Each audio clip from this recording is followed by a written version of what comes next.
Bonjour à tous, c'est David de la chaîne Orme Vert, bienvenue dans cette nouvelle vidéo. Alors aujourd'hui, je vais répondre à une question qui m'a été posée, est-ce que le régime cétogène est adapté aux personnes minces? Alors c'est vrai que le régime cétogène est conseillé très largement aux personnes en surpoids qui ont envie de perdre du poids. Et à juste titre parce que effectivement ça permet de perdre du poids. Et si on fait ce qu'il faut, on va perdre du poids de façon durable sans avoir faim. Donc ça, c'est plutôt pas mal. Et à force de lire des livres ou de voir des vidéos de personnes qui utilisent ce régime alimentaire pour perdre du poids, quelqu'un qui est mince, forcément, il va se dire mais est-ce que c'est adapté à moi qui suis mince et qui ai besoin de prendre du poids? Alors déjà pour commencer, moi je suis un tempérament mince. Je suis un tempérament qui a du mal à prendre du poids. Et malgré tout, j'ai décidé de me lancer dans le régime cétogène il y a quelques mois. Je suis un régime low carb depuis plus de 4 ans. Et là encore une fois, j'étais parti dans l'idée que peut-être qu'en ne mangeant plus de féculents au quotidien, j'allais perdre du poids et que ça allait être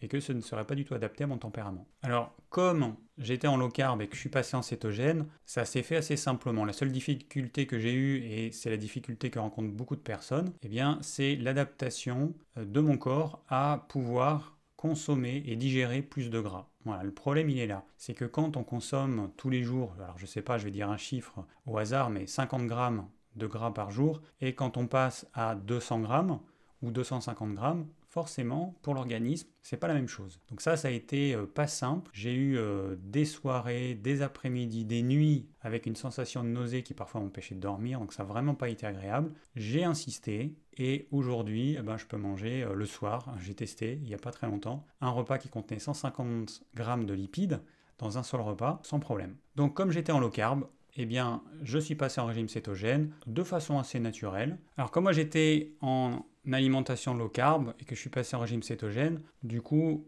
j'ai pas eu de perte de poids, j'ai pas eu de problème, la transition elle s'est faite tout naturellement. J'ai juste dû me céto-adapter, c'est-à-dire diminuer suffisamment ma quantité de glucides pour épuiser mes réserves de glucose dans le corps et puis faire en sorte que mon corps produise naturellement des cétones en quantité suffisante pour les besoins de mon cerveau notamment, et que mes cellules musculaires carburent majoritairement au gras. Mais en fait aujourd'hui, après 3 mois, après un peu plus de 3 mois de céto-adaptation, j'ai même réussi à prendre 1 ou 2 kilos. Alors petite parenthèse, je ne conseille pas le régime cétogène pour tout le monde. Je conseille le régime low carb pour tout le monde, mais pas forcément le régime cétogène. Ce qui est sûr, c'est que les gens consomment beaucoup trop de glucides. Donc le régime low carb, il consiste tout simplement à réduire sa quantité de glucides pour atteindre des niveaux à peu près physiologiques. Sauf que ces niveaux à peu près physiologiques, ils ne le sont pas forcément. Et qu'un certain nombre de personnes vont devoir diminuer encore leur quantité de glucides pour aller jusqu'à un régime cétogène. Donc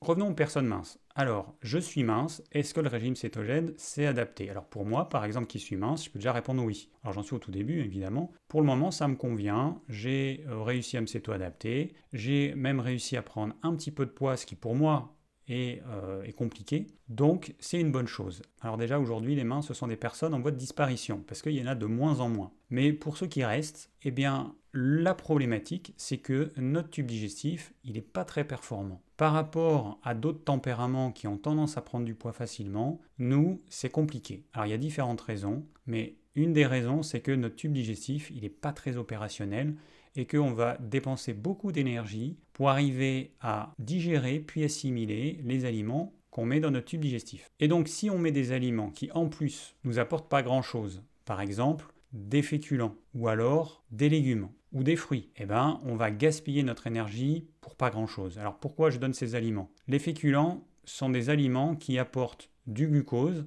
et pas grand chose en plus. Les légumes, ce sont des aliments qui contiennent surtout de l'eau, qui vont contenir ensuite des fibres et qui vont contenir peu de calories. Donc dépenser beaucoup d'énergie pour au final avoir peu de calories, pour quelqu'un qui est mince, c'est pas une bonne idée. Les fruits, eux, ils vont apporter beaucoup d'eau aussi, ils vont apporter aussi des fibres et ils vont apporter du sucre. Et là encore une fois, c'est pas une bonne idée parce que ce sont des sucres qui vont faire varier notre glycémie de façon importante. Un coup, ça va aller en haut, ensuite ça va aller en bas et donc ça va nous amener une faim importante qui va nous donner envie de manger encore du sucre ou des aliments sucrés, parce qu'un fruit, ça reste du sucre. Et le problème aussi, c'est que ce fructose qui est en quantité importante dans les fruits, donc qu'on n'a pas dans les féculents, vous n'avez que du glucose, il n'y a pas de fructose. Dans les fruits, il y a à peu près 50-50 suivant les fruits. Et bien ce fructose, il va devoir être métabolisé par notre foie, et donc il va accaparer toutes les fonctions du foie juste pour qu'on puisse utiliser le fructose. Donc toutes les autres fonctions du foie vont temporairement être mises en pause. Alors nous, souvent, on a un foie qui est un petit peu faiblard, donc c'est pas une bonne idée de manger des aliments qui vont l'affaiblir encore plus. Alors revenons à notre régime cétogène. Qu'est-ce qu'on mange quand on suit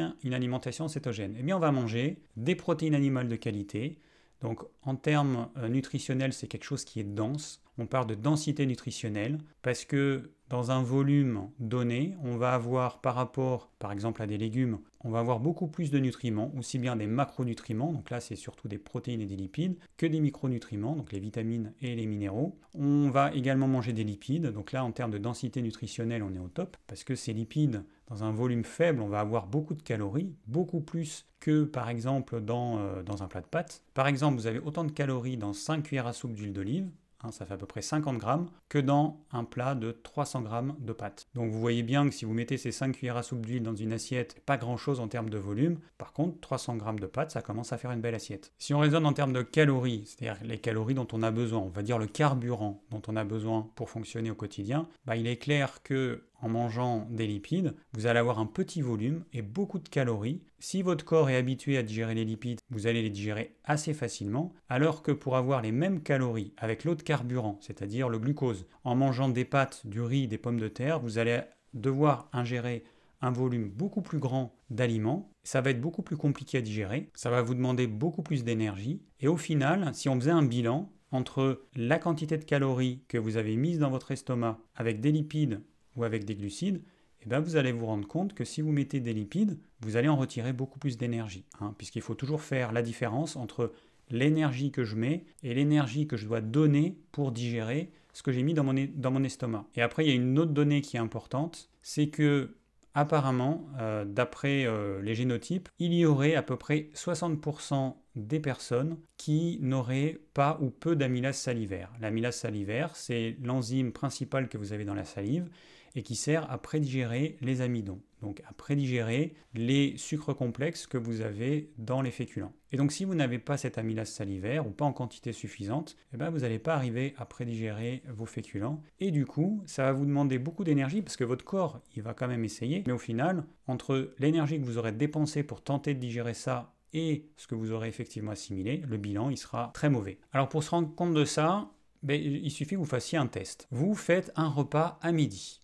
Dans ce repas, vous allez manger des légumes cuits avec une protéine animale de qualité et avec des lipides. Alors ça peut être de la graisse de bœuf, ça peut être de la graisse de canard, ça peut être de l'huile d'olive, ça peut être ce que vous voulez. Et vous voyez comment vous sentez. Ensuite, le lendemain, vous allez faire le même repas, sauf que vous allez diminuer un petit peu les lipides et vous allez augmenter et vous allez mettre des féculents. Voilà, vous allez mettre des pommes de terre, des pâtes, du riz, ce que vous voulez, du pain. Et vous voyez comment vous digérez ça. Et vous allez voir que dès que vous rajoutez des féculents, la digestion elle devient tout de suite beaucoup plus laborieuse. Et ça, je pense que c'est une expérience que tout le monde a faite. Les repas de midi où ensuite vous piquez du nez, faites le test en prenant des repas sans féculents et vous verrez que c'est pas du tout la même chose. Et c'est encore mieux quand votre corps il s'est adapté à la consommation de plus de gras et de moins de féculents. Évidemment, dans une période de transition, ça ne va pas être la même chose que si votre corps est habitué depuis X mois à manger ce type d'aliments. Donc en conclusion, le régime cétogène, à mon avis, est vraiment adapté aux personnes minces. Alors encore une fois, pas à tous les êtres humains de la Terre. Il y a forcément des gens à qui ça ne conviendra pas. Mais en tout cas, ça vaut le coup d'essayer. Attention toutefois, évitez les aliments gris. Alors j'ai fait une vidéo là-dessus qui parle des symptômes quand on consomme des aliments gris et qui liste les principaux aliments gris que moi j'ai pu identifier. Attention, parce que si vous êtes mince, et que votre tube digestif il fonctionne vraiment pas bien et que vous consommez régulièrement des aliments gris, vous n'allez pas arriver à bien digérer, vous n'allez pas arriver à prendre de poids, vous allez être fatigué, vous pouvez même avoir tout un tas de petits problèmes de peau, digestifs ou autres. Donc attention, les aliments gris qui sont pour la plupart des aliments plaisir, c'est de temps en temps uniquement. Pas au quotidien et surtout pas un petit peu tous les jours. L'erreur que beaucoup font, c'est par exemple de manger des oléagineux tous les jours au dessert. Voilà, tous les jours des amandes, tous les jours des noisettes, des noix de cajou, des noix de macadamia ou ce que vous voulez. Ça, pour moi, c'est une grosse erreur. Ou il y en a d'autres qui vont manger du fromage aussi en guise de dessert tous les jours. Ça, moi, je le déconseille. Voilà, en tous les cas, si vous hésitiez à vous lancer dans le régime cétogène alors que vous avez envie de tester ce mode d'alimentation, eh bien, allez-y, testez et puis vous verrez si ça vous convient ou pas. Merci d'avoir suivi cette vidéo, j'espère qu'elle vous a plu. Si vous avez des questions ou des commentaires, n'hésitez pas. Et je vous dis à très vite dans une nouvelle vidéo.